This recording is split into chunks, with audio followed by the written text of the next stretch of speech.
We've obviously been talking a lot about the state of Idaho over the last several months. Why? There's been a lot of trials there. There's been a lot of crimes committed in Idaho, and it doesn't seem to let up, quite honestly. Kohberger is coming up here in the fall, if in fact that happens, on that time window. Lori Vallow, just the couple months ago. There's a lot. I don't know why it's going on. What's in the water? Yeah, I mean, that's kind of the question I wonder about sometimes, where you have spurts of really bizarre crimes in very specific areas of the country. Utah has been another one as of late, and Daybell plays into Utah quite a bit too. But just weird things. In the state of Idaho, they also have a very interesting criminal justice system in terms of what they allow into court and what they don't allow into court when it comes to mental health. The insanity plea does not exist in the state of Idaho, meaning if you are mentally ill or insane, I know that's a very crude way of putting it, or you have something wrong that influenced you to do a certain crime, they don't care. They do separate in incarceration people who are mentally ill versus the rest of the population to a certain extent, but it's handled very differently. On this episode, we're going to go through that, why it is that way, because it always wasn't that way, and where it sits today in terms of this being a thing, because it's only one of 4 states that actually has the lack of insanity defense to be used there. Kind of surprised. And I think we've got enough examples in our normal society that, we've got different mental illnesses, things where people are not grounded in reality. So we've got enough examples where I just don't understand how they can say, nope, sorry, this isn't going to be a thing here. Sorry, we're just not going to play into this. I don't get that. Well, it's like anything where you want to bury your head in the sand and pretend a certain group of people doesn't exist. Right. I mean, we see it all the time. It's like, I don't believe in that, so it doesn't exist. Well, I don't care what you believe in. If it's there, it's there. In the vast majority of the United States, a person accused of a crime can claim insanity as a defense. It doesn't mean they're going to be found innocent of the crime, but it does affect sentencing and things of that nature. This means if they can demonstrate that they lacked the mental capacity to form the intent to commit a crime, they could potentially be found not guilty by reason of insanity. However, this is not the case in Idaho. Idaho is one of only 4 states in the country that does not have an insanity defense, the others being Montana, Utah, and Kansas. Ooh, you can speak to Kansas now, can't you? Can't say I'm really surprised there. This unique legal landscape was shaped by the Idaho legislature in 1982 when they repealed Idaho's insanity defense statute and passed a law stating that a mental condition shall not be a defense to any charge of criminal conduct, which I find to be just rather ironic and crazy, because mental condition has everything to do with someone committing a crime or criminal misconduct. It's like, it's at the root of it. That brings me back to little tiny personal story. A former mother-in-law of mine used to be just like a raging alcoholic. And the excuse she used all the time was, well, if I did it while I was drinking, I can't be held responsible. And this totally reminds me of that, Yeah, you made the choice to drink. So therefore, you knew that you turned into a raging asshole every time you drank. And you knew that the minute you popped that, can open, you knew some shit was going to go down, but you still decided to do it. Well, and I understand alcoholism is a disease and all of that, but just, you can't just go out and do nasty shit to people and then go, oh, sorry, it was the alcohol. Well, and that's even more of an argument there where it's like drinking, that's a choice one is making. Mental conditions, mental health conditions, personality disorders, things of that nature are not necessarily choices people make. Can they eventually be brought on by poor choices and abuse of this or that? Sure, there are certain things that can be brought on. There are some that are just genetic and they're there and we know they exist. And to say that's not any factor in this crime, maybe it should be in some cases. Not to try and let anybody off, but to be able to process cases in a more humane, realistic way than the way they're currently doing it. David Leroy, who served as Idaho's Attorney General from 78 to 82, was instrumental in this change. He explained that the insanity defense was being abused and overused, which is not true, with the defense and prosecuting attorneys hiring their own psychiatrists to prove or disprove whether mental illness played a part in crimes. Yeah, because they should. This led to trials that became expensive spectacles, quote unquote. Leroy argued that whether someone is mentally ill does not change the fact that they committed a crime.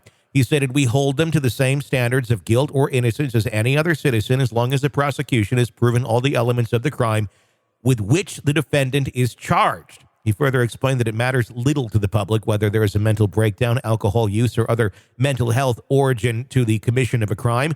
The standard of guilt or innocence is the same for all citizens.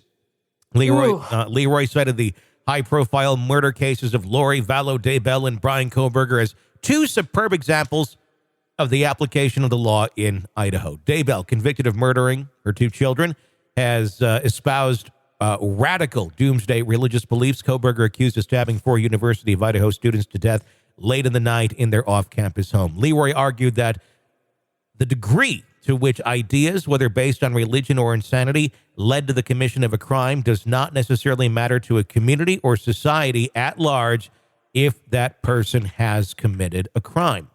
I would agree with that. Most of society could care less. They want justice to be served.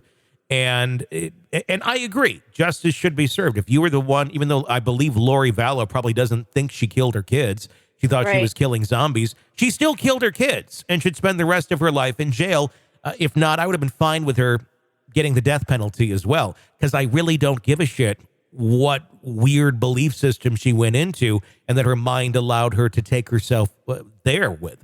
But I do think that we should examine these things differently as just a person who's cognizant of their actions versus someone who is not.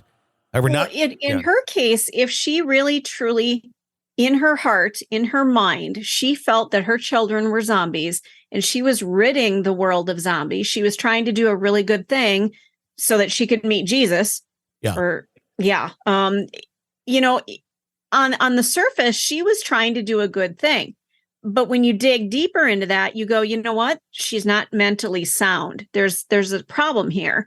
She thinks that she's ridding the world of zombies. She's not living in reality. Therefore, yes, she committed a crime, but how we deal with her after incarcerating her is really important. Yeah, I would completely agree, because there's more damage that she can do behind bars if she really, truly does want to with other people.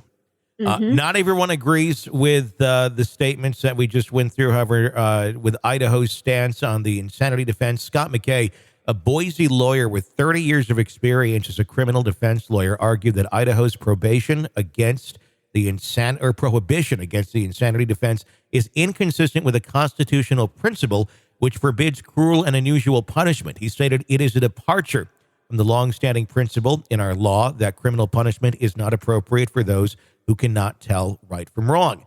McKay acknowledged that there might be cases of abuse of the insanity defense, but he cited studies that show only about 1% of felony cases use an insanity defense, and of those, only about a quarter are actually successful. So it's not being abused in a massive spectacle, as was said.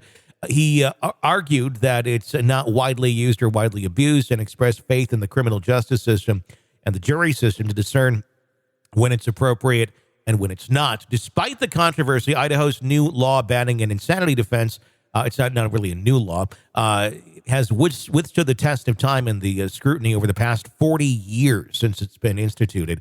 In 2012, the U.S. Supreme Court declined to hear a case, Delling versus Idaho, in which the defendant challenged his inability to claim insanity as a defense in Idaho. However, the debate continues. 46 other states have some form of insanity defense, and most mental health advocates support insanity as a defense. The American Psychiatric Association, for instance, has stated that the insanity defense has always been grounded in the belief that there are defendants whose mental conditions are so impaired at the time of the crime that it would be unfair to punish them for their acts. Now, that doesn't mean not holding them accountable for their crime, right? Well, holding someone accountable means some sort of punishment. And I do not agree with if someone is not mentally there, yet they committed the crime, that they would be innocent. No, like I said, I think there needs to be something where it's appropriate for the individuals, and I'm fine with locking people up for the rest of their lives if they're that dangerous and are able to commit heinous crimes like murder, but believe they're doing something else. They should not be out on the streets, but maybe not also incarcerated with other people where they could continue to commit those crimes as well, maybe in a more secure type facility. But it's something that is actually trying to give them a better quality of life because of their mental illness. Not that they somehow deserve to have a good quality of life, especially if they killed somebody. But if they are not of sound mind, they have no idea what they've done. Well, they don't understand it as a problem. It may come in glimpses here and there, but you're not going to help anybody by just throwing them into general population. Correct. And it's all supposed to be some sort of, rehabilitation, which none of that truly goes on for the most part in our prison system. It raises a legitimate concern about whether someone with a diminished mental capacity should be placed in the general population. Leroy pointed out that judges have to consider a convicted person's mental health condition at the time of sentencing. However, McKay countered that this latitude is limited, and someone convicted of a crime in Idaho is turned over to the custody of the Department of Corrections. McKay expressed concern about the treatment of mentally ill inmates in Idaho's prison system, which he described as often overcrowded, understaffed, and ill-equipped to properly treat mentally ill inmates. While Idaho's prison system does provide mental health services, and prisoners experiencing serious mental illness that puts themselves or others in danger are segregated from the general population, many argue that prison is not the ideal place for those with mental illness. Mental Health America, a nonprofit advocating for the well-being of people living with mental illnesses, advocates for civil commitment rather than a criminal punishment for those deemed not guilty by reason of insanity. They argue that criminal sanctions promote public safety through the deterrent effect of the punishment itself and the stigma of a criminal conviction. However, without blameworthiness, deterrence is not effective and punishment is not justified. This is particularly pertinent objection in Idaho. If Idaho denies the accused the option of an insanity defense, the state should at least have a better system of housing those deemed to have a mental illness. That I agree with. This is a complex issue that continues to spark debate. It's crucial to keep informed as it continues to evolve. There needs to be essentially state hospitals. That's what we used to have. I've talked about this many times on the air. And we don't have them anymore. So we throw the mentally ill in with general population a lot, and you end up with chaos. There was some stat I saw the other day about the amount of people who die in the U.S. prison system each year. I'm going to try and it's staggering. You look it up and see. And at least 600 or 6,182 people died in state and federal prisons in 2020. A 46% jump from the previous year. 46% jump. Now, obviously, there are people that die in prison that are, just old, and that certainly does happen. But the numbers are going up quite a bit. 47 deaths per 10,000 incarcerated individuals. No one ever said. I wonder, does COVID have anything to do with that? I wonder if that has something to do with the jump. That would be a good question, because they were having a lot of issues with COVID cases in prisons over the last handful of years. And this would be a 2020 statistic. So that may... It's possible. Yeah. But still, there are a lot of people who are professionals within the Department of Corrections, and they they are not equipped to be dealing with people with mental health issues. No. They're equipped to be dealing with criminals. So you've just thrown them basically to the wolves. They don't have any idea how to deal with these people. They may have taken a course or two, maybe continuing education kind of a thing, but this is not their forte. No, it's not. I mean, it's just a system that we have of let's put people over here and forget they exist.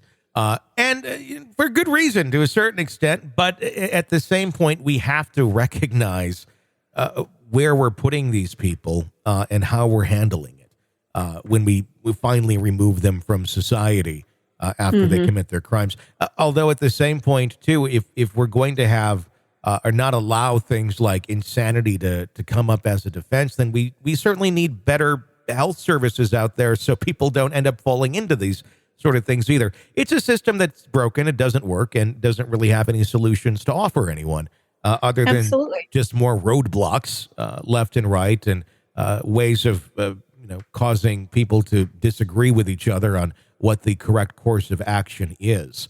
It'll be interesting to see when Lori Vallow's sentencing does come up, exactly what she gets. I do wonder if the judge is going to have any sort of consideration of mental health as far as what he gives her, and not that he's going to give her anything less than life in prison, but exactly how that's carried out, where that's carried out, will be an interesting thing to keep an eye on when that trial or that verdict, that sentencing rather, trial, sentence, verdict, when the sentencing is finally revealed here in the coming weeks. We'll, of course, have coverage of that for you right here on the podcast. Press subscribe so you don't miss any of it.